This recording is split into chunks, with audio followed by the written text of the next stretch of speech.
Alright, mula kay Maharlika TV, mga tol, bakit patuloy na sumusuko ang mga sundalo ng Russia sa Ukraine? Oy, magandang alamin to mga tol at maganda nga panoorin natin to, bigyan natin ng reaction video. Actually, merong balitang lumabas mga tol, no, na si Zelensky daw mga tol ay maglalabas ng plano. Ilalatag niya kay President Joe Biden yung kanyang plano kung papaano tatapusin ang laban o ang tatapusin ang labanan na nangyayari ngayon dito sa Ukraine at Russia. At sabi pa nga gano'n ni Zelensky, ang success daw nung planong yun ay nakadepende sa US President, mga tol. Well, anyway, panoorin natin to, bigyan natin to ng reaction video. At comment ka na lang sa ibaba mga tol kung meron kang mga gusto pang idagdag sa mga maririnig natin ngayon. Anyway, bago natin to simulan, huwag mong kalimutan mag-subscribe. Click mo na rin ang notification bell para ma-notify kapag may mga bago tayo reaction video tulad nito. At syempre, huwag mo rin kalimutan mag-subscribe dito kay Maharlika TV. Alright, so huwag na natin patagalin pa. Panoorin na natin to mga tol.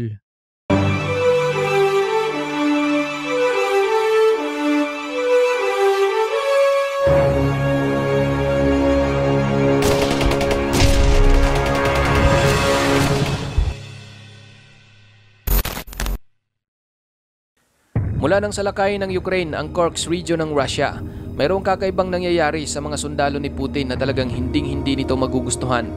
Marami sa mga tropa ng Russia ang sumusuko na ngayon sa Ukraine at higit sa lahat ang ilan sa kanila ay talagang nagboluntaryo pa na sumali sa militar ng mga Ukrainian at lumaban sa Russia.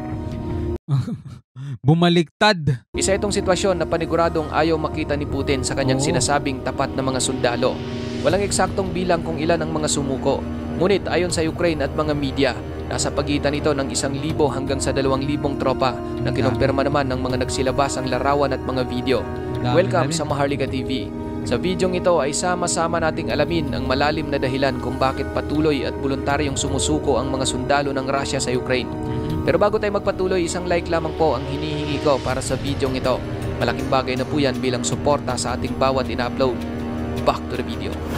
Ayon sa mga report kapatid, kapansin-pansin ang malaking bilang ng mga sumukong sundalong Ruso sa puwersa ng Ukraine kaysa sa sumuko ng mga Ukrainian sa puwersa ng Russia. Napansin din ng ilan na mas marami sa mga sundalo ni Putin ang mas piniling umatras o sumuko sa mga sumasalakay na Ukrainian kaysa makipagbakbakan. Ang ginagawa na ito ng tropa ng Russia ay isa sa mga dahilan kung bakit nagawa ng Ukraine ang mabilis na makapag-advance sa Kursk at makuha ang nasa 1,000 square kilometers na teritoryo at 74 na mga nayon sa unang linggo pa lang ng pakikipaglaban. Mas malaki pa ito kung ikukumpara sa nakuha ng Russia sa Ukraine sa loob ng isang buong taong labanan. Ayon sa mga eksperto, ang animoy biglaan at mabilisang pagsuko ng mga sundalo ng Russia sa Kursk ay isang nakakabahala para kay Vladimir Putin dahil malaki ang potensyal na gagayahin ito ng iba pang mga sundalo na nasa frontline. Nagpapahiwatig din daw ito na habang mas nakakapenetrate ang mga Ukrainian sa mismong teritoryo ng Russia, padami naman ang mga sundalong Ruso na ayaw ng makipaglaban. Ito ay dahil karamihan umano sa kanila ay napilitan lamang o sapilitang sumusunod sa utos mula sa kanilang mga opisyal. Biruin mo, no, nung sabi ni Putin dati, sabi ng Russia, nung sinalakay nila yung Ukraine, matatalo daw ang Ukraine parang sa loob lang ata ng 3 linggo, no?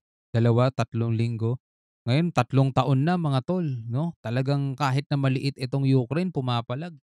Ang ganito umanong sitwasyon sa mga tropa ng Russia ay talagang malaking problema ngayon para kay Putin, kung kaya't gumawa ito ng ilang mga estratehiya upang masolusyonan ang ganitong problema.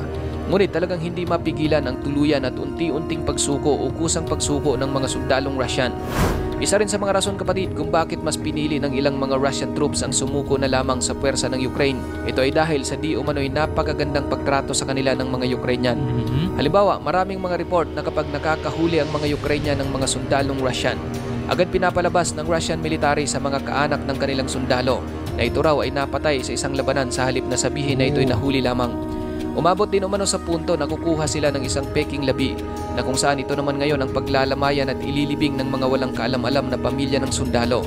Ginagawa rin ito ng Russia upang hindi sila ma-pressure mula sa... Kasi nga naman pag sinabi nilang nahuli, syempre yung mga kamag-anak nun, diba? Gagawa sila ng paraan para ma-pressure ang gobyernong iligtas yun. Pero pag sinabi nilang tapos na, deads na, edi move on na agad ang kasunod nun. Kaalam-alam na pamilya ng sundalo.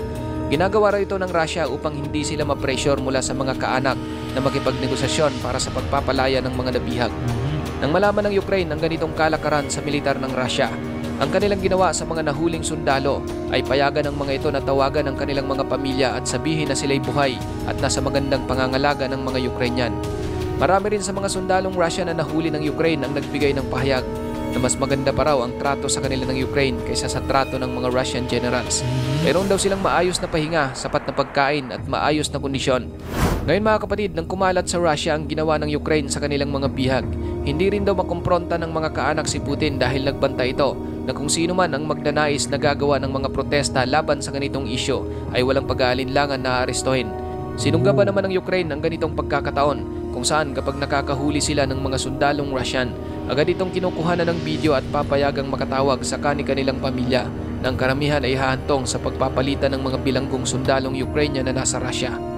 Ayon sa mga report, maliban sa ganitong trato ng Ukraine sa kanilang mga bihag na sundalong Russian, talagang hindi rin tatagal ang karamihan ngayon sa mga tropa ng Russia dahil ang mga nakikipaglaban ay nasa 18 hanggang 21 years old lamang na mga sundalong hilaw sa combat training. Karamihan naman sa mga sundalong ito ay binubuo lamang ang kanilang mandatory year of military service na kung saan talagang kulang na kulang sila sa pagsasanay at napilitan lamang na sumama sa labanan. Pero mo no, yung kailangan mo lang dumalo kasi mandatory, kailangan mo lang talaga ng service. Tas nilaban ka na agad sa totoong laban, tindi nun. Dahil dito, nagiging sanhi ito ng kanilang agarang pagsuko at pagkakaroon ng sobrang takot pagdating sa isang aktwal na digmaan. Marami rin naman sa mga blocking unit ng Russian troops ang binubuo ng mga voluntaryong Chechen na madalas nagpapakita ng kanilang lakas sa social media kung kaya't ang kanilang unit ay binansagan bilang TikTok Battalion. Ang mga Chechen blocking unit ay nagkaroon ng kumpiyansa nang makontrol nila ang direksyon ng mga pag-atake palayo sa kanilang mga posisyon. Ngunit nang direkta na silang atakihin ng mga Ukrainian, nabulabog na ang mga ito at hindi na mawari kung paano ipagtanggol ang kanilang mga posisyon. Marami pang ibang dahilan kung bakit pipiliin ng mga sundalong Ruso na sumuko kaysa lumaban kung bibigyan ng pagkakataon. Isa na rito ang malaking katiwalian sa militar ng Russia na nagresulta sa hindi sapat na pagkain at kagamitan para sa mga sundalo. Naroon din ang pagkikipaglaban ng mga tropa kapalit ng isang malaking halaga na nagiging dahilan sa kanilang mabilis na pagbaba ng moral dahil mas pinili nilang makipagdigmaan para sa pera kaysa makipaglaban para sa kanilang bansa. Kasi iba talaga yun pag ang pinaglalaban mo, di ba, puso kaysa sa pera lang. Halimbawa, marami sa mga sundalo ni Putin ay mga mersenaryo o yung mandirigma na mula sa iba't ibang bansa na inuupahan upang makipaglaban sa Ukraine. Ang mga sundalong ito ay nakikipaglaban kapalit ng pera kaysa makipaglaban para sa bayan, kung kaya't isa ito sa mga rason na mas mataas ang moral ng mga sundalong Ukrainian kaysa sa mga Russian. Kasi yung mga sundalong Ukrainian talagang ang dahilan nila kung bakit lumalaban sila para sa bayan nila, para sa bansa nila kasi sila yung unang inatake, 'di ba? 'Di ba? Lumusob sa kanila yung Russia o di talagang ipinagtatanggol nila yung ano nila, bansa nila. Kaysa to, hindi ko naman bansa 'to, 'di ba? Kaya lang naman ako nandirito kasi para sa pamilya, binayaran lang naman ako, 'di ba? Iba nga rito baka wala pang pamilya, 'di ba? May gusto lang sa buhay nila. Parang dito sa Pilipinas mga tol, alam niyo yung mga nahuling nagbebenta ng kidney, 'di ba? Iba para daw makabili lang ng iPhone. Grabe, no? Sa panig naman ng Ukraine, pinagpapatuloy pa rin ng mga ito ang pagbibigay ng maayos na pagtrato sa kanilang mga nahuling sundalo. Nang sa gayon, makita ito ng mga sundalong Russian na walang dapat ikatakot sa pagsuko at upang ipaalala na walang saysay na sayangin ang kanilang buhay sa ganitong klaseng labanan. Tama. Ikaw kapatid, ano ang masasabi mo sa videong ito? Kaya nga mga tol, no? Dito nga talaga mahihirapan si Putin mga tol kapag ganyan. Yung mga sundalo niya kasi, lalo na pag umuupa ka lang na mercenary, hindi buo ang puso niyan 'Di ba? Hindi buo ang puso niya. Kumbaga, babayaran mo ko tapos ilalagay ko yung sarili ko sa alanganin. So paano ko pa mapapakinabangan yung ibabayad mo sa akin? 'Di ba? Hindi gano'n kabuo yung puso nila mga tol. Unlike dito sa Ukraine mga tol, yung talagang bayan ang pinaglalaban nila rito. 'Di ba? At saka ayan, katulad nga ng mga nagiging report, yung mga sundalo ni Putin parang kulang sa pagkain, yung iba butter lang ang kinakain. At marami talagang susuko diyan at aayaw na, 'di ba? Magiging magtu-turn on pa nga yung dating mga sundalo ng Russia magiging sundalo na ng Ukraine 'no, tindi nun. Anyway, bilang isang Pilipino ano masasabi mo diyan? Comment ka na lang sa ibaba. Hanggang sa muli, ako nga pala si Shobal D. Peace out.